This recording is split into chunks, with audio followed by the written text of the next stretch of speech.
Israel Hamas போர் தொடங்கி கிட்டத்தட்ட 2 ஆண்டுகள் ஆகின்றன. இரு தரப்பினருக்கும் இடையிலான மோதல் அக்டோபர் 7, 2023 அன்று தொடங்கியது. ஹமாஸ் இஸ்ரேல் மீது தாக்குதல் நடத்தி 1200 பேரை கொன்றது. மேலும் 251 இஸ்ரேலியர்கள் அந்த அமைப்பால் பிணை கைதிகளாக பிடிக்கப்பட்டனர். அந்த தாக்குதலுக்கு பதிலளிக்கும் விதமாக இஸ்ரேல் காசா பகுதியில் குண்டுவீச்சு நடத்த தொடங்கியிருக்க, இது தற்போது 67,000க்கும் மேற்பட்ட மக்களை கொண்டிருக்க, காயமடைந்தவர்களினுடைய எண்ணிக்கையும் 1,69,000 தாண்டியிருக்க.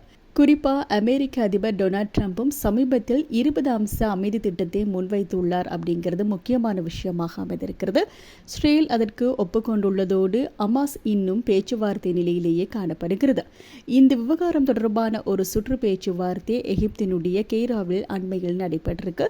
இதில் ஹமாஸ், இஸ்ரேல், அமெரிக்கா மற்றும் கட்டார் ஆகிய நாடுகளினுடைய பிரதிநிதிகள் கலந்து கொண்டிருக்கின்றனர். இந்த பேச்சுவார்த்தை வெற்றிகரமாக நடைபெற்றதாக வெளிநாட்டு ஊடகங்கள் செய்தி வெளியிட்டிருக்கின்றன.